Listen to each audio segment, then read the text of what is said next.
This segment brought to you by Kansas Soybean Commission. Progress powered by Kansas farmers. And we're back again.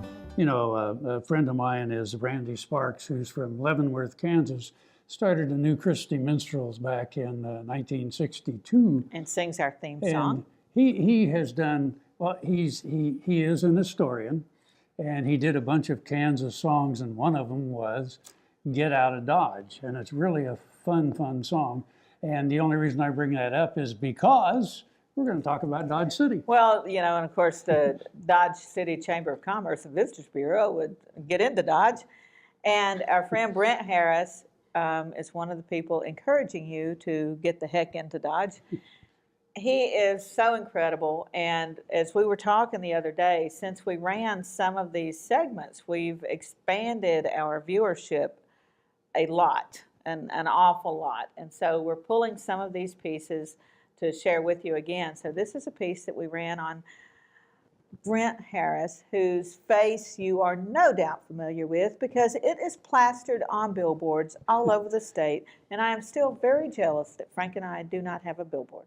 So if you would like to start in a write-in campaign to get Frank and me a billboard, we would be ever so grateful. Yes. Boot Hill Museum in Dodge City began in 1947 as a community service project by the local Jaycees.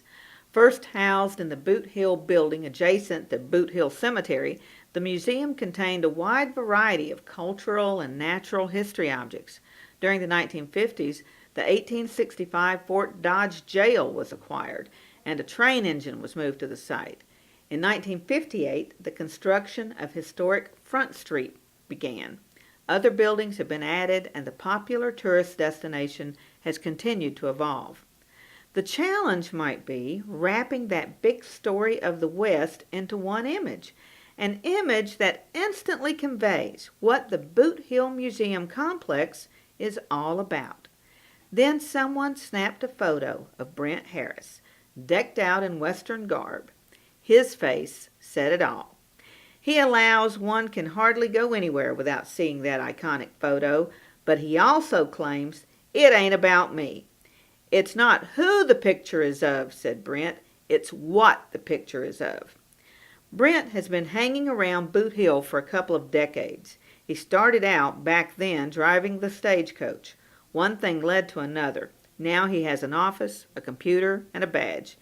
Yes, they call me the marshal. Only thing is, my jurisdiction starts and stops right here at Boot Hill Museum. I am very proud, honored, and yes, humbled to be referred to as the face of Dodge City, said Breant, but with the honor, he concedes, comes great responsibility. Lends new meaning to living the cowboy way, honest ways, and a good clean life. His face on billboards, magazines, and posters says it all. Welcome to the Jerry Thomas Gallery and Collection, where we showcase my renowned frontier military and Native American artifacts.